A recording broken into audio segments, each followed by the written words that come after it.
ہوا کہ جو کچھ بھی رسول تمہیں دے دیں اسے تم لے لو، اور جس چیز سے منع کر دیں. اب اس میں یہاں پہ کوئی یہ بھی قید نہیں ہے کہ کیا دیں. اگر معنوی چیزیں دے رہے ہیں تو وہ بھی لینا ہے، اگر مادی چیزیں دے رہے ہیں تو ان کو بھی لے لینا ہے.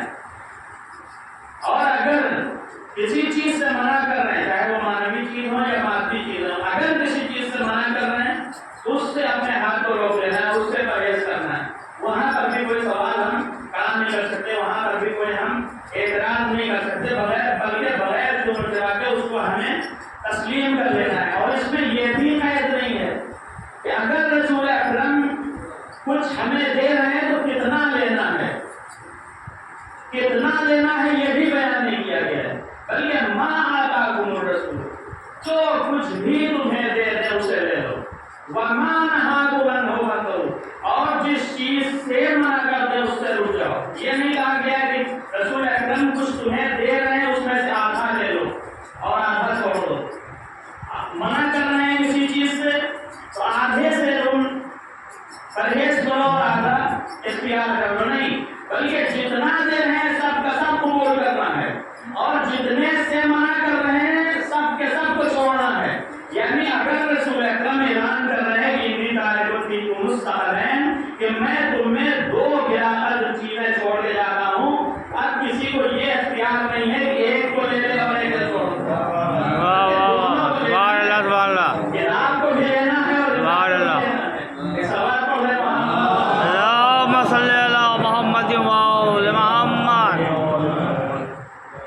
تو بغیر پہلو شرط کے جو کچھ بھی رسول اکرم جس چیز کا حکم دے رہے ہیں اسے قبول کرنا ہے، اور جس چیز سے منع کر رہے ہیں اس سے رک جانا ہے، اس سے پرہیز کرنا ہے. اور میں نے استقبال کی مجلس میں عرض کیا تھا کہ اسی میں انسان کی زندگی ہے، اسی میں معاشرے کی زندگی ہے، اور اسی میں اس دنیا میں بھی انسان کے لیے کامیابی ہے اور آخرت میں بھی کامیابی ہے. اس لیے کہ وہ آیت آپ نے سنی ہے جس میں اس لفظ کا اضافہ کیا گیا ہے کہ جو کچھ رسول اکرم تمہیں دے رہے ہیں اس کو لے لو. کیوں؟ اس لیے کہ اسی میں تمہاری زندگی ہے.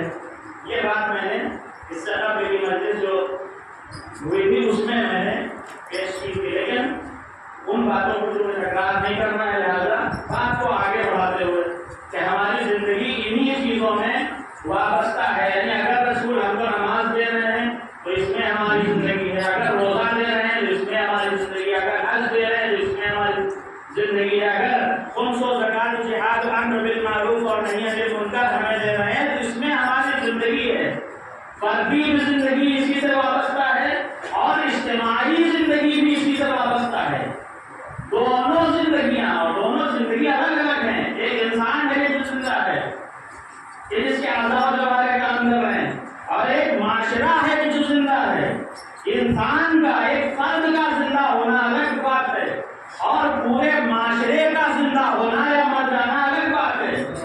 لیکن جو اجتماعی امور ہیں اور احکام ہیں ان میں صرف انسان کی فرضی زندگی نہیں ہے، بلکہ پروردگار عالم نے دونوں زندگیوں کا لحاظ رکھا ہے. تمہارے لیے تمہاری انفرادی زندگی بھی ضروری ہے اور تمہارے لیے تمہاری اجتماعی زندگی بھی ضروری ہے. اسی لیے جب نماز کو پروردگار عالم نے واجب کیا تو نماز کو فرادہ طور پر بھی اجازت دی اور جماعت کے طور پر بھی پڑھنے کی اجازت دی. یعنی تم اپنی فرادہ نماز کے ذریعے سے اپنی انفرادی زندگی حاصل کر سکتے ہو اور جماعت کے ذریعے سے نماز پڑھ کے تم اپنی اجتماعی زندگی حاصل کر سکتے ہو. لیکن پروردگار عالم نے انفرادی زندگی بھی انسان کو عطا کی اور اجتماعی زندگی بھی عطا کی. دونوں طرح کی زندگی کے اسباب بھی عطا کی. کس چیز کے ذریعے سے تم یہ دونوں زندگیاں حاصل کر سکتے ہو؟ اگر تم انفرادی طور پر ان احکام پر عمل کر رہے ہو تو تمہیں انفرادی زندگی مل جائے گی. لیکن اگر انہی امور کو اجتماعی طور پر حاصل کر رہے ہو، ان پر عمل کر رہے ہو، تو تمہیں اجتماعی زندگی، یعنی انسان اگر فیصلہ کرنا چاہے کہ ہماری قوم زندہ ہے یا نہیں ہے، ہم زندہ ہیں یا نہیں ہے، تو پھر اسے یہ دیکھنا ہوگا کہ ہم اجتماعی امور کو کس حد تک انجام دے رہے ہیں. ہم اجتماعی امور کو، اور پروردگار عالم نے دونوں زندگیاں انسان کو عطا کی، دونوں زندگی انسان کو دی. لیکن پروردگار عالم نے اگر پسند فرمایا تو اس انفرادی زندگی کو انسان کے لیے پسند نہیں فرمایا، بلکہ انسان کے لیے اس کی اجتماعی زندگی کو پسند فرمایا. اور اسی وجہ سے بہت سی دلیلیں قرآن مجید میں موجود ہیں. مثال کے طور پر اللہ نے نماز کی اجازت دی اور حکم دیا کہ نماز پڑھ سکتے ہو، اور اجازت دی کہ تم فرادہ بھی پڑھ سکتے ہو. فرادہ کوئی انسان نماز پڑھ رہا ہے، کھڑا ہوا اللہ اکبر بسم اللہ الرحمن الرحیم الحمدللہ رب العالمین الرحمن الرحیم مالک یوم الدین، انسان فرادہ نماز پڑھ رہا ہے، لیکن اس کے آگے بڑھا پروردگار میں تیری عبادت کرتا ہوں نہیں، بلکہ ہم تیری عبادت کرتے ہیں. ایاک نعبد اہدنا الصراط المستقیم، پروردگار ہمیں سیدھے راستے کی ہدایت فرما، ہم سب کو سیدھے راستے کی ہدایت فرما. یہ ہے اجتماعی زندگی انسان کی. اور جیسے ہی نماز ختم ہوئی، انسان نے یہ نہیں کہا کہ السلام علیہ وعلی عباد اللہ الصالحین، بلکہ السلام علینا وعلی عباد اللہ الصالحین، ہم سب پر سلامتی ہو. اس کا مطلب یہ ہے کہ پروردگار عالم بتانا یہ چاہ رہا ہے کہ اگر تم نماز بھی پڑھ رہے ہو، اگر تم اللہ کی وہ عبادت کر رہے ہو جس میں ذرہ برابر بھی کسی غیر کو شامل کیا گیا تو نماز باطل ہو جائے گی. غیر کا تصور بھی آ گیا تو نماز بیکار. اللهم صل على محمد وآل محمد. اپنا کام کہہ دیا، ہونا یہ چاہیے تھا کہ ان کے کام کی تصدیق کی جاتی اور ان کا جو عمل تھا اس کو صحیح قرار دیا جاتا. لیکن اللہ کیا کہہ رہا ہے؟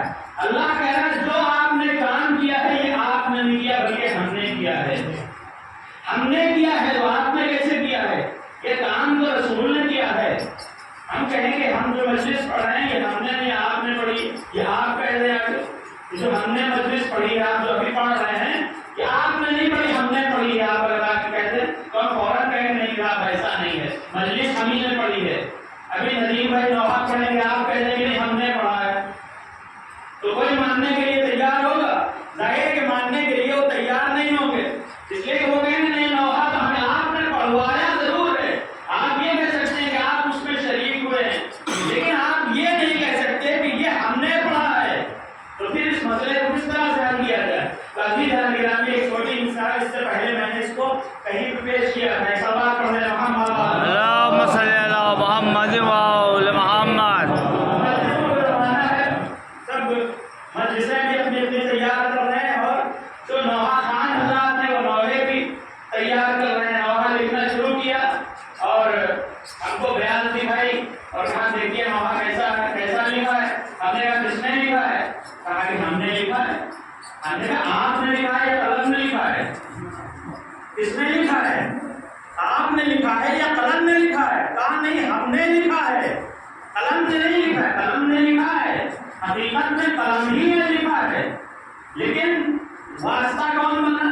کون ذریعہ بنا کہ جس کے ذریعے سے یہ قلم چلا؟ کون واسطہ بنا؟ اگر ہم اپنے ہاتھ کو حرکت نہ دیتے تو یہ قلم چلتا یا نہ چلتا؟ نہیں چلتا، ظاہر نہیں چلتا. تو کس نے لکھا ہے؟ آپ نے کہا کہ ہم نے لکھا ہے، تو قلم نے لکھا نہیں لکھا تھا؟ قلم نے لکھا تھا، لیکن چونکہ یہ قلم خود سے نہیں چل سکتا تھا بلکہ یہ پابند ہے ہمارے ارادے کا. میں تو کہتا ہوں یہ پابند ہے کچھ لکھنے میں ہمارے ارادے کا. کاتب کے ارادے کا پابند ہے. کاتب جو بھی ارادہ کرے گا یہ قلم وہی لکھے گا. معلوم ہوا کہ اگر کوئی چیز یا کوئی شخص کسی دوسرے کے ارادے کے پابند ہو جائے تو پھر اب اس کے عمل کی نسبت خود اس کی طرف نہیں دی جاتی ہے بلکہ فاعل کی طرف دی جاتی ہے. اسی لیے پروردگار عالم نے کہا یہ کنکریاں جو آپ نے پھینکی ہیں یہ آپ نے نہیں پھینکی ہیں بلکہ ہم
تینوں کو روکنا شروع کیا، لیکن کوشش یہ ہے کہ کسی طرح سے اس مشکیزے کو خیمے تک پہنچا دیا جائے، اور اسی اثنا میں بس رحمت کو تمام کر دیا۔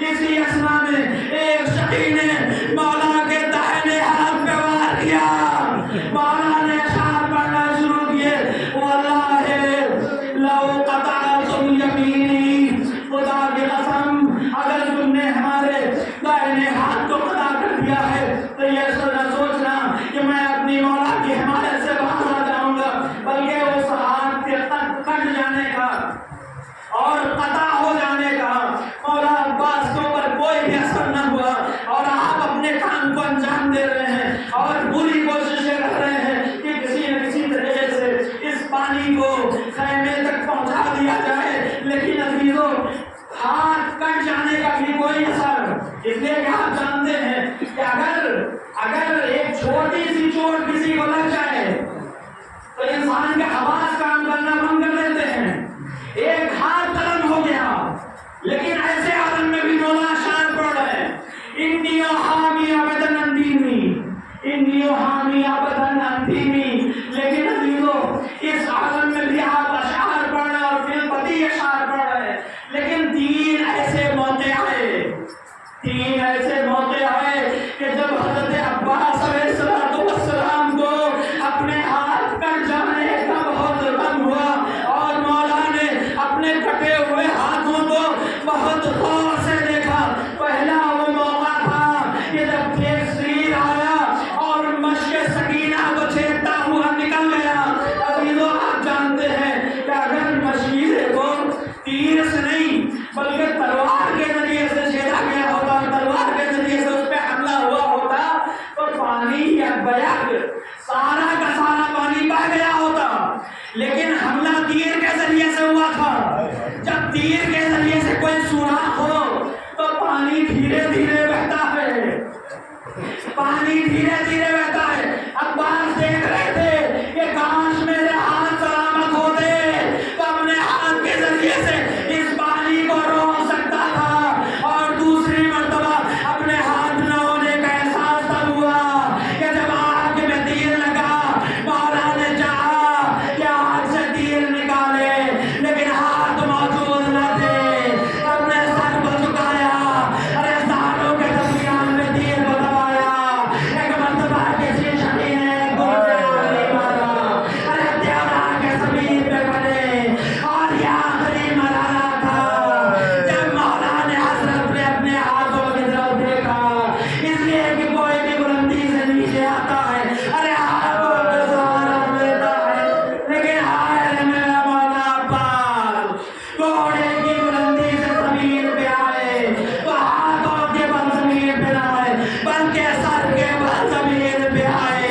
مولا کو آواز دی، مولا اٹھنا چاہتے ہیں لیکن اٹھا نہیں جاتا، آواز یا لان ان کا سرازاری وقلت حیرتی، علم کو اٹھایا، ارے خیمے کی طرف لے کے بڑھے، سکینہ نے بچوں کو جمع کیا، میں کہتی تھی کہ چچا پانی لینے گیا ہے، ارے دیکھو علم آ رہا ہے، اب ہم پیاسے نہ رہیں گے۔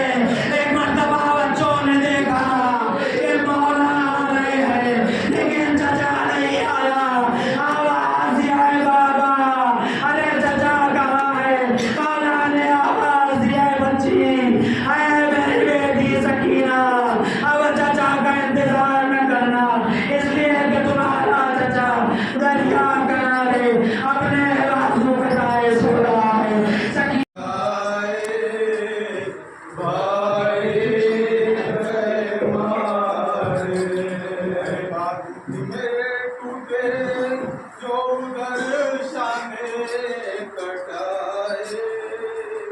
بھائی